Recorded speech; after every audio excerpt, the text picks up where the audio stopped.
Okay, good morning, good afternoon, and good evening. I hope you are in a good condition for this time. And well, for this meeting, we talk about process of translation.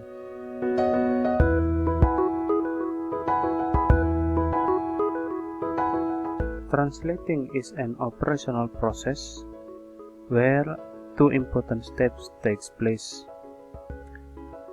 or with other words, that process of translation can be divided into two. First, we choose an approach. Second, we translate within 4 levels. It means that in translating there are two processes, one by using an approach, and then the second with 4 levels.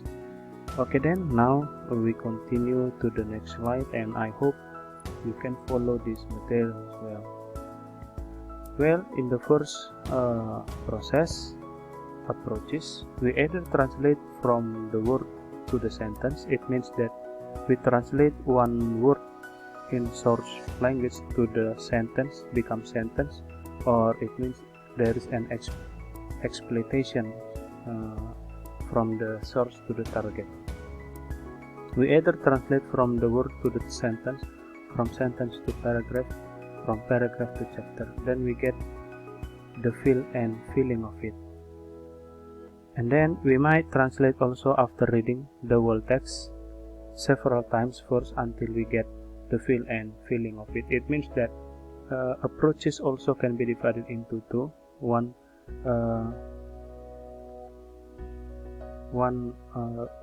by translating, and then by reading.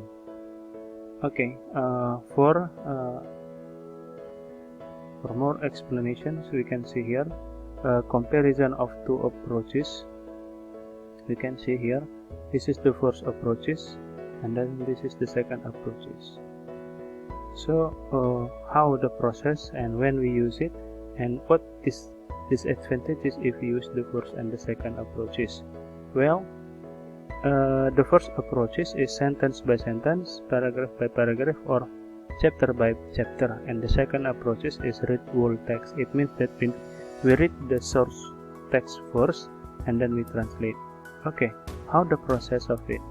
The first approaches from word to sentence to paragraph to chapter, and the second approaches read whole text several times first, then translate. This is the process from the first and the second approaches. Now we continue to the when we use it. The first approaches we use it for easy text, literally text. However, we use the second approaches when we translate harder text, technical or institutional text. And then what is the disadvantages of the first approaches? Disadvantages is too much revision, waste of time. And the second disadvantage, and the second approaches, disadvantages can be mechanical and should never stop use of intuition. So this is the comparison of two approaches, and then it depends to you if you want to translate by using approaches or levels. Now we continue to the next slide. Translation for discussion. Of course, we need to discuss in translating. Why? Because when we translate, we should propose a version for discussion and criticism, not impose a view, because a meaning is a negotiation. That is why we need to discuss. Okay, translation is for discussion because there are no absolutes. Translation for discussion because everything is more or less. Translation is for discussion because nothing is purely objective or subjective. And the last, translation is for discussion because there are no cast iron rules. Well, we have already talked about approaches. There are two approaches in translating a text. Now we come to the second process by using 4 levels, which can be divided into 4: 1 textual level, 2 referential level, 3 cohesive level, and the last level of naturalness. Okay, now we will discuss about it. We'll talk about textual level. Textual level. The text is base level. This is the level of literal translation. It means that we translate literally in the level of textual. And then there is transposition of source language grammar into their target language equivalence. It means that there is a transposition, there is a shift of position, especially for grammar. Like let me say that I have breakfast today. We translated become saya telah sarapan hari ini. It means that there is a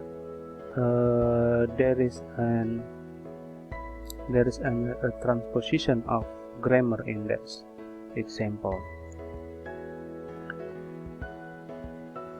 Next, the translator intuitively and automatically makes certain conversions of the lexical units into the sense that appears immediately appropriate in the context of sentence or text-based. Or it means that in textual level we translate the source to target language based on the text-based, or let me say that it is text-oriented, or let me say that it is source-oriented. Okay, source text itself and its immediate impressions on translator play a role. Now we come to the second level. It is referential level. The referential level and textual level are closely involved with each other. The referential level deals with content. It means that when we translate with referential, we deals with the content, the message or semantics of the text play a major role. For example, we translate the word of chairs in source language. Do you have a chairs in that company? It means that we translate it in become, apakah kamu memiliki jabatan di perusahaan itu? It means that we translate the word of chairs semantically, not literally. Next, after decoding the message, a conceptual representation is built. The linguistic level that the text offered is supplemented with the necessary additional information.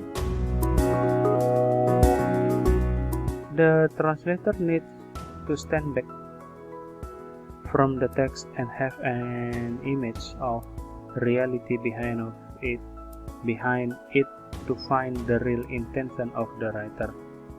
It means that the translator needs to analyze the source text before translating. The translator builds up a referential picture when transforming the source language into the target language text.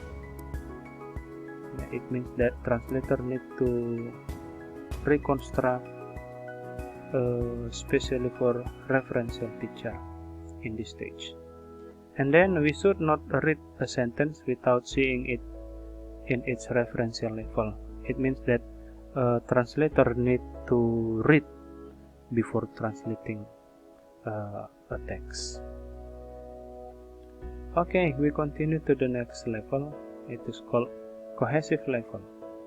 Cohesive level or cohesion is the link of lexical, grammatical, and other relations which contain various parts of a text. It means that when translating process, we need to check and see the lexical, grammatical, and other relations, so the translation become unified, cohesive. Okay, the cohesive level links the textual and the referential level. It means that how the usage of referential levels to the textual in that sentence.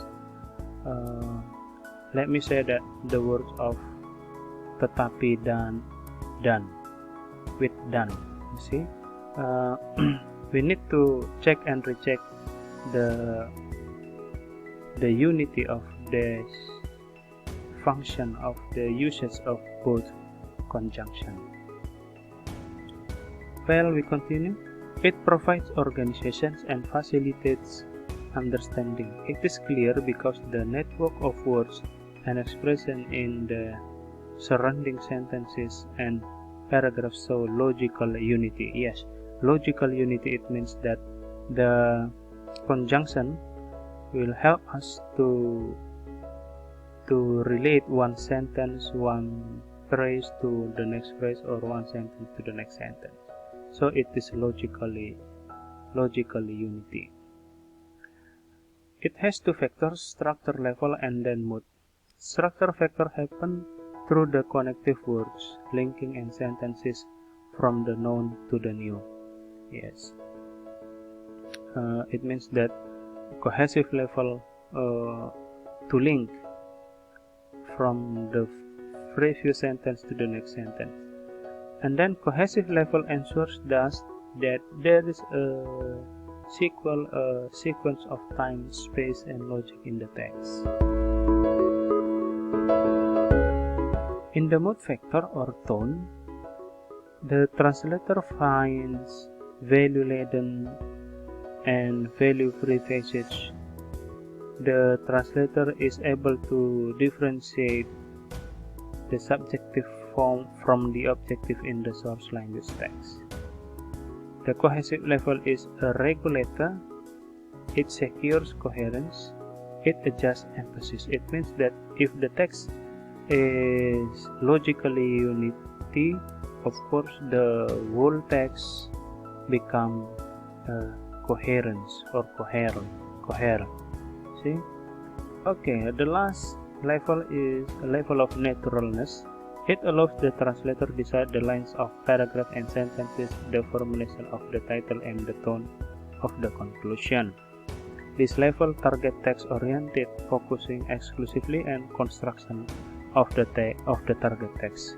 Your translation needs to make sense. It needs to read naturally. It means that in this level, translator's ideology or translation orientations to the naturalness or to the target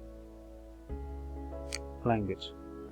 Here, what counts is that the language sounds naturally.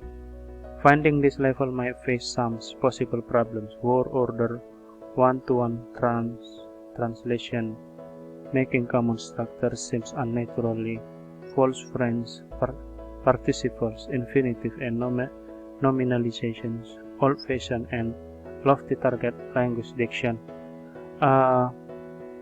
Both of them are become great problems in getting the level of naturalness.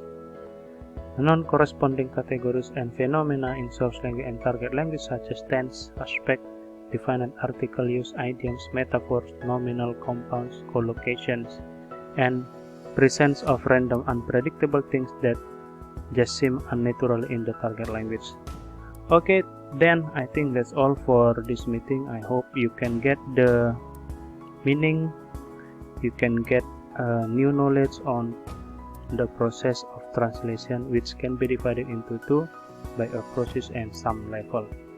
Well, if you have a question, you can leave in our forum or comment. I will reply it based on your question. I think that's all. Goodbye. See you in the next time.